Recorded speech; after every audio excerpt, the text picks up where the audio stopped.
여러분 안녕하십니까? 뉴스라이브 문을 엽니다. 21대 총선에 출사표를 던지는 예비 후보자들이 늘고 있습니다. 그런데 현재 일부 선출직 공무원들이 출마를 위해 현직에서 물러나는 경우도 있는데 이럴 경우 공석을 메우기 위해 보궐선거가 치러집니다. 물론 비용도 비용이지만 유권자가 뽑은 자리를 물러나는 데 대한 부정적인 여론도 많습니다.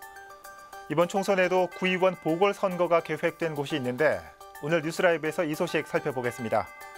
1월 29일 뉴스라이브 지금부터 시작합니다. 오늘의 헤드라인입니다. 서울시가 광역협치형 사업에 100억 원을 편성했습니다. 민관이 함께 추진하고 시민 전자투표로 결정됩니다. 서대문구의회 임한솔 의원이 총선 출마를 위해 사퇴하면서 이번 4.15 총선에서 보궐선거가 확정됐습니다. 매 선거 논란이 있어온 광진갑과 추미애 장관 빈자리에 이목이 집중된 광진을을 총선 상황실에서 짚어봅니다. 기초의회들이 위원 추천권을 정식 의결 과정 없이 의장이 단독적으로 행사하는 관행이 이어지고 있습니다. 집중 취재 와디슈에서 진단합니다.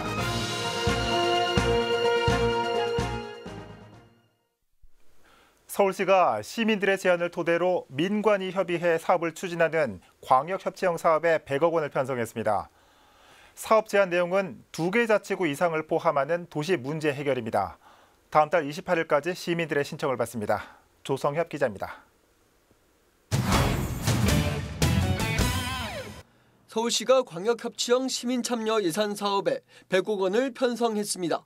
광역협치형 사업은 시민이 사업을 제안하면 행정 담당자와 충분한 논의 과정을 거쳐 예산 편성을 하는 등 전 과정에 걸쳐 민관이 협의해 추진하는 사업을 의미합니다.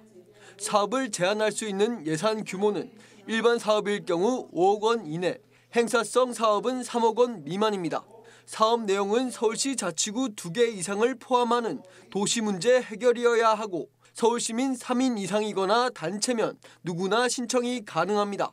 신청 마감 기한은 다음 달 28일까지입니다. 광역협치형으로 제안된 사업은 사업부서 검토와 면접 등의 심사 절차를 거쳐 시민 제안자와 부서 담당자가 수기 과정을 통해 사업을 구체화합니다. 이후 심사회의와 한마당 총회, 시의회 심의를 모두 통과하면 내년도 사업 예산으로 편성됩니다. 한편 서울시는 애초 다음 달 6일 관련 사업 설명회를 개최할 예정이었지만 신종 코로나 바이러스 감염증 확산을 우려해 일정을 취소했습니다. 딜라이브 설경기 케이블 TV 조성엽입니다. 얼마 전 서대문구의회 임한솔 의원의 사퇴 소식 전해드렸습니다. 이에 따라 4.15 총선 당일 서대문구에서는 기초의원 보궐선거도 함께 치러질 예정입니다. 이혜진 기자가 보도합니다.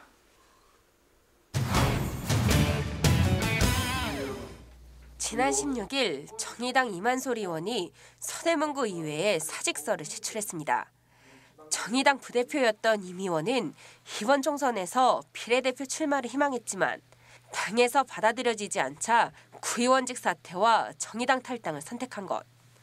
언론을 통해 전두환 추격자로 알려진 임한솔 의원은 기초의원의 권한이 적어 그동안 활동을 하는데 어려움이 컸다며 총선 출마를 선언한 상태입니다. 이에 따라 임한솔 의원의 지역구였던 서대문 마선거구에선 4.15 총선과 함께 기초의원 보궐선거가 치러집니다. 마선거구는 남가자동과 북가자동이 속한 3인 선거구로 지난 지방선거에서 윤유연, 차승현 의원에 이어 임한솔 의원이 3등으로 당선된 지역입니다.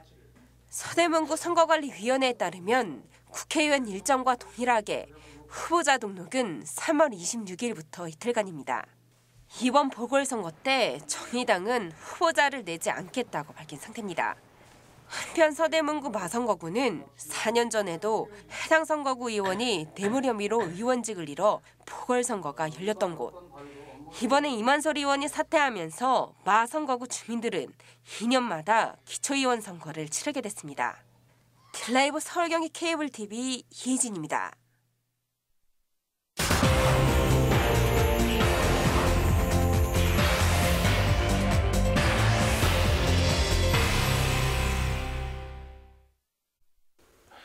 앞서 보신 것처럼 선출직 공무원 사퇴에 따른 보궐선거는 이번뿐만이 아닙니다.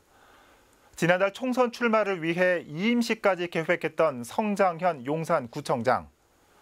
민주당과 구의원들의 만류로 무산됐지만 총선에 출마했다면 이번 총선에서 보궐선거가 이루어졌겠죠. 서울시회가 지난달 밝힌 중앙선관위 자료에 따르면 2011년부터 5년간 전국적으로 발생한 재보궐선거는 총 286건, 국회의원 27건, 자치단체장 39건, 지방의원 216건 등입니다. 이 중 사퇴가 108건으로 가장 많은 사유에 해당됐는데 대부분 다른 선거 출마를 위해서였습니다. 물론 불가피한 사유로 선거를 다시 치를 수밖에 없는 상황도 있었겠지만 많은 경우가 개인적 비리나 선거 출마 등의 이해관계에 의한 경우가 많습니다. 이렇다 보니 재보궐선거를 바라보는 유권자들의 시선이 고울 리 없습니다. 다른 선거 출마를 위해 현직에서 중도 사퇴하는 것에 대한 의견을 물었더니 과반수 이상이 부정적으로 답했습니다. 이럴 경우 보궐선거 유발 당사자에게 선거 비용을 부담하게 해야 하냐는 질문에 대해 서울 시민은 찬성의 반대보다 2배 이상 높았습니다. 유권자와의 약속을 어기고 책임 정치를 외면했다는 이유입니다. 하지만 시민들의 뜻대로 선거 비용을 유발 당사자에게 물리는 건 현행법상 불가능합니다. 바로 선거 공영제 때문이죠. 이 형평성과 공명성을 위해 국가가 선거를 관리하고 이 선거 비용까지 부담한다는 취지입니다. 2011년부터 2016년까지 전국 재보궐선거에 사용된 예산만 1,472억 원. 물론 국민의 혈세였습니다. 대한민국 국민이면 누구나 선거에 나설 수 있는 기본 권리가 있습니다. 하지만 한편으로는 국민의 선택을 이어갈 의무도 있는 법이죠. 일부 선거구에서 서울 기초의원 보궐선거도 예정돼 있는 이번 총선. 국회의원 선거에 비해 상대적으로 주목도는 떨어지지만 정치에 대한 민감도가 날로 높아지고 있는 유권자들의 결정에 이목이 쏠리고 있습니다. 뉴스엔 이슈였습니다.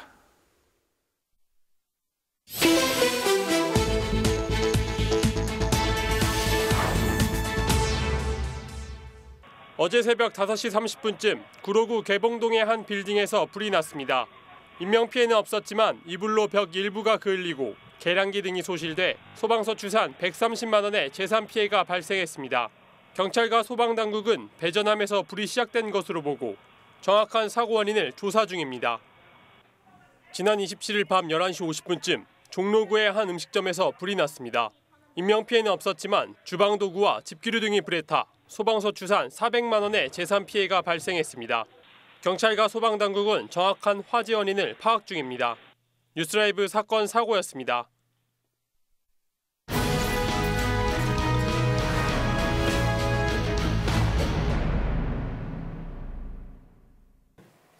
(21대) 총선 상황실을 통해 지역별 예비후보와 선거 판세를 알려드리는 시간입니다. 이번 시간은 광진구입니다.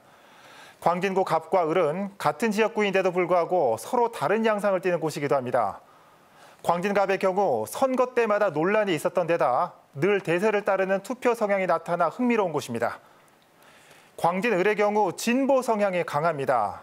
이 지역에서만 무려 5선을 한 추미애 법무부 장관의 빈자리를 누가 채울지 관심이 큽니다. 취재기자와 얘기 나눠보겠습니다. 자, 조성엽 기자. 자, 먼저 광진갑부터 가보겠습니다. 현재까지 광진갑에는 몇 명의 예비후보가 등록을 마쳤습니까? 네, 일단 더불어민주당에선 28일 현재까지 2명의 예비후보가 등록했습니다. 먼저 제8구대 서울시의원을 역임한 문정철 예비후보입니다. 문 예비후보는 10대 시의원 선거에서 공천을 받지 못한 울분이 있는데요. 보다 더 큰 무대에 도전하고 있습니다. 네. 다음은 김용환 예비후보입니다. 과거 대통령직 인수위원회 자문위원을 지냈고 현재 광진 누룩길 위원장으로 일하고 있습니다. 더불어민주당의 경우 현역인 전혜숙 의원이 출마 예정인 만큼 공천 싸움이 치열할 것으로 보입니다. 자유한국당에선 3명이 등록했습니다. 우선 전 자유한국당 광진 갑을 지역의 지역 모두에서 당협위원장을 지낸 전지명 예비후보입니다. 그 다음은 전 광진구청장이자 자유한국당 광진갑 당협위원장을 지낸 정송학 예비후보입니다. 20대 총선 당시 전지명 예비후보와 정송학 예비후보가 공천을 두고 맞붙은 적이 있는데 정송학 예비후보가 승리하며 총선에 나간 적이 있습니다. 네. 그리고 종합건축사무소를 운영하고 있는 김광수 예비후보가 등록했습니다. 정의당에선 지역에서 오랜 시간 활동한 오봉석 정의당 광진구 위원장이 예비후보로 등록했습니다. 그 외 국가혁명배당금당의 최미선 예비후보와 박송자 예비후보가 등록했습니다. 네. 이 광진갑 지역을 살펴보면은 전통적으로 매 선거 때마다 분란이 많았습니다. 이번 선거는 어떻게 전당되고 있습니까? 네, 광진구는 워커힐로 상징되는 광장동 일대 중상류층 거주지와 중곡동, 군자동 등 서민 주거지가 혼재돼 있습니다. 네. 이 때문에 대표적인 표준 선거구라고 불릴 만큼 선거 판세를 점치기 힘든 지역입니다. 15대부터 18대까지는 진보와 보수 진영이 번갈아가며 깃발을 꽂았고 19대부터 20대까지는 진보 진영의 승리로 귀결됐습니다. 말씀하신 것처럼 광진갑 지역은 선거 때마다 분란이 나는 지역이기도 합니다.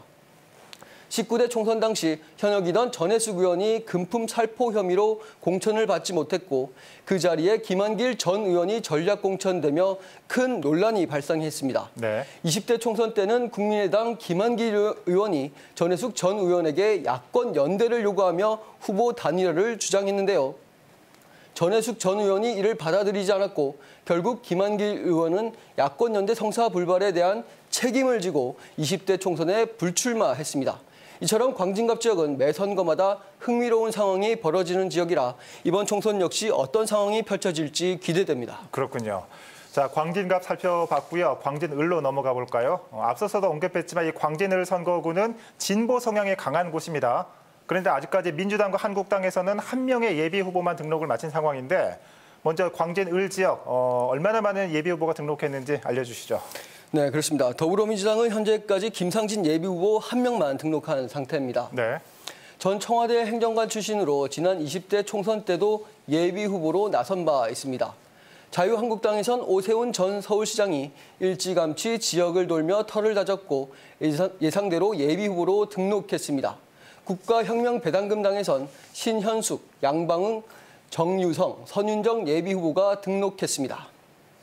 네. 자, 이 추미애 법무부 장관의 빈자리 과연 누가 채울지 초미의 관심사이기도 합니다. 어떻습니까? 지역 분위기는 어떻습니까? 네, 전통적으로 광진을 지역은 진보 성향의 후보가 늘 당선이 됐습니다. 네. 민주당 계열이었죠. 호남 향후의 탄탄한 조직과 지지세로 보수 진영이 발을 디디기 어려웠습니다. 추미애 법무부 장관의 경우 이곳에서만 무려 5선을 지냈습니다. 예. 이번 총선에선 난공불락이었던 추미애라는 인물이 빈자리를 남기고 떠나면서 총선 판세를 예측하기 힘들다는 평가가 나옵니다. 특히 자유한국당 오세훈 예비후보의 경우 서울시장을 역임한 인지도를 바탕으로 이미 8, 9개월 전부터 광진 지역에서 활동하며 기반을 다지고 있습니다. 네. 보수 대표 주자인 오세훈 예비후보가 당선될 수 있을지 혹은 얼마나 선전할지 관심이 모이는 대목입니다. 이런 가운데 더불어민주당 김상진 예비후보는 자신은 오랜 시간 지역에서 털을 닦아온 만큼 오세훈 예비후보와 맞붙어도 지지 않을 거라 자신하고 있습니다. 특히 민주당 내에서 광진을 지역 전략 공천설이 흘러나오자 절대 전략 공천은 안 된다며 당이 자신을 믿어야 한다고 강조하고 있는데요. 그러면서 전략 공천이 될 경우 자신의 정치 생명을 걸고 대응하겠다고 밝혀 귀추가 주목됩니다. 네. 이 혼란의 광진구 선거구 앞으로도 관심을 가지고 지켜봐야 할 것 같습니다. 21대 총선 상황실 오늘은 광진구 살펴봤습니다. 조 기자 수고했습니다.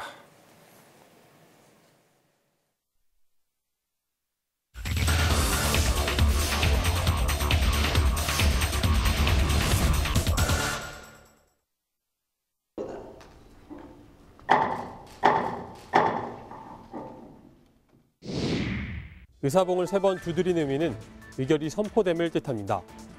여러 구성원이 합의하여 결정하는 의회의 특성상 의사 결정을 정할 때에는 반드시 본회의를 거쳐야 합니다. 하지만 관행이라는 그림자 속에 갇혀 정식 절차를 밟지 않고 의장 혹은 일부 의원의 의견이 의회를 대표하는 목소리가 되고 있다고 합니다. 집중 취재 와디슈에서 이 문제 살펴봅니다.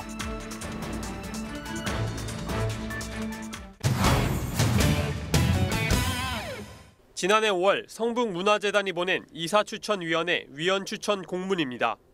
선임직 이사 임명 시 후보자 검증 역할을 하는 위원회를 구성해야 하는데 이 중 그 의회에서 추천하는 3명을 반드시 포함하도록 되어 있습니다. 그런데 성북구 의회에서 추천된 사람을 소속 의원이 누군지 모르는 상황이 벌어졌습니다. 의회 추천 몫이 3명이 있는데 그것이 이제 의회의 본회의 의결을 거치지 않았기 때문에 어떤 분 3명이 올라갔는지에 대해서 의원들은 알 수가 없었죠.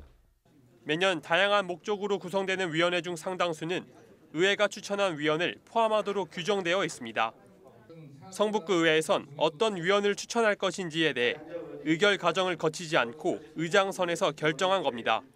하지만 행정안전부에 따르면 위원 추천권이 의회에 부여된 상태라면 반드시 정식 의결 과정을 거쳐야 한다고 밝히고 있습니다. 이에 대해 성북구의회는 추천권이 있을 때마다 매번 임시회를 열기 어렵기 때문에 의회를 대표하는 의장에게 결재를 받은 것일 뿐 의장 개인의 사리사욕 혹은 목적이 있었던 것은 아니라고 해명했습니다. 문제는 집행기관의 인사권에 대해 의장 개인의 자격으로 관여할 수 있는 권한이 없다는 겁니다. 실제로 법제처와 대법원 판례에 따르면 의장이 지방의회를 대표한다고 해서 의회의 의사까지 대표할 수 없음을 명시하고 있습니다. 그런데 이 같은 상황은 비단 8대 의회만의 문제는 아니었습니다. 성북구의회 임기가 시작된 이래 모두 270번의 회의가 열렸지만 의회 추천안이 상정된 경우를 찾아볼 수 없었습니다. 지금까지 암묵적인 관행으로 처리되어 온 겁니다. 위원회도 사실은 다 본회의를 거쳐야 되는 게 맞기는 하지만 상당히 많잖아요. 계속해서 이루어졌던 부분들이 그게 암묵적으로 그냥 지나친 거예요. 문제는 성북구 의회가 전부가 아니었습니다. 취재 결과 서울자치구의회 대부분이 정식 의결 과정을 거치지 않고 있었습니다. 작년 한 해 동안 자치구마다 평균 30회의 의회 추천이 들어왔지만 25개 자치구 의회 중 단 2곳만이 본회의 의결을 거치고 있었습니다. 현재 지자체별로 다양한 형태의 위원회가 운영되고 있는 상황. 그중에는 집행부의 인사권과 이권에도 영향력을 행사할 수 있는 위원회가 다수 존재하는 만큼 공정성이 담보되어야 한다는 지적이 나옵니다. 인사를 담당하는 업무 소관으로 하는 위원회들이 있거든요. 승진이라든가 징계라든가 뭐 이런 부분들 있잖아요. 어떤 정책을 하려고 그러면은 그 예산이라든가 뭐 자본 같은 게 좀 들어가야 되잖아요. 그래서 공유재산 관리 계획안을 관할하는 위원회가 있어요. 토지를 매입한다, 뭐 아니면 매각한다든가 뭐 등등 그런 이제 사업의 기초가 되는 사항들을 관할하는 거거든요. 공유재산.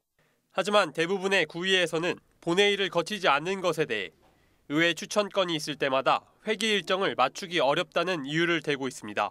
이에 대해 전문가들은 우려의 목소리를 높이고 있습니다. 편의성을 핑계로 집행기관에 대한 제대로 된 견제가 등한시될 수 있다는 겁니다. 소위 말하는 행정의 합리화를 위한 도구적 절차의 수단으로서 하나의 도구밖에 안 되는 거예요. 실제로 몇몇 의회에서는 추천이 있을 시 매번 본회의 안건의 상정에 의결을 거치고 있습니다. 그 위원 추천 들어올 때마다 좀 빨리 해달라고 저희한테 이제 요청이 많이 들어오는데요. 저희는 회기 일정에 맞춰가지고 그 절차와 규정에 따라서 본회의 의결을 거쳐서 저희는 추천하고 있습니다. 결국 절차를 무시한 악습이 대부분 구의회에 자리 잡은 상황. 일각에선 국민들의 알 권리를 무시하는 행태라며 비판의 날을 세웠습니다.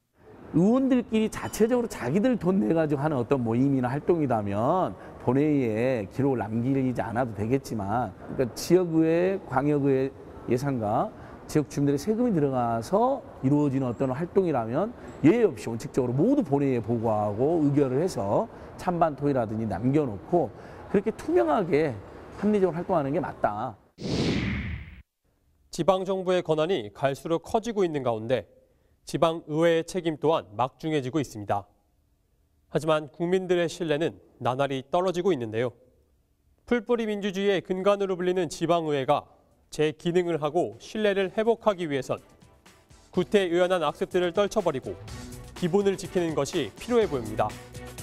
지금까지 집중 취재 와디슈였습니다.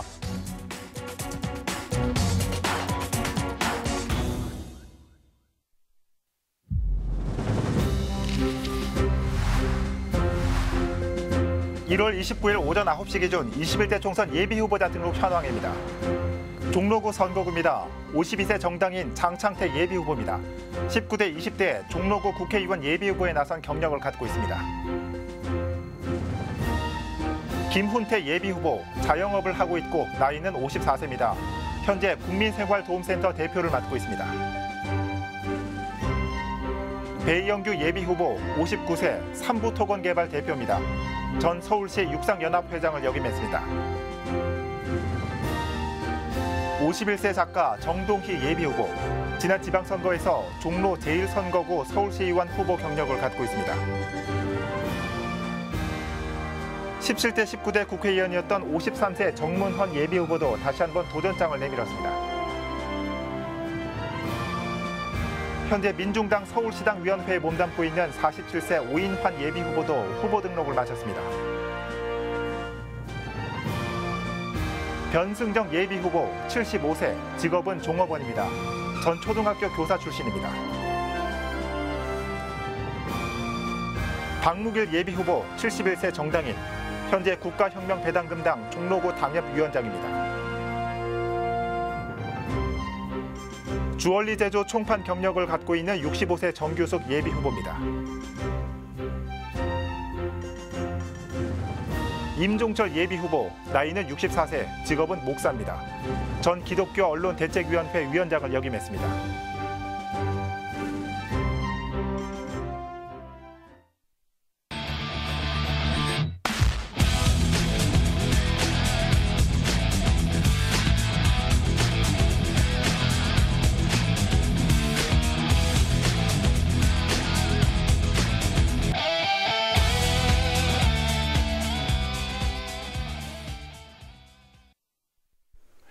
신종 코로나 확산 우려로 각 자치구들도 비상입니다. 명동과 남대문 등의 중국인 왕래가 많은 중구는 모든 행사를 취소했고, 금천구와 성동구는 선별진료소 설치에 24시간 비상 업무에 들어갔습니다. 당분간 사람 많은 곳 피하시는 것도 감염병 예방에 도움이 되겠습니다. 뉴스라이브 마칩니다. 시청해 주셔서 고맙습니다.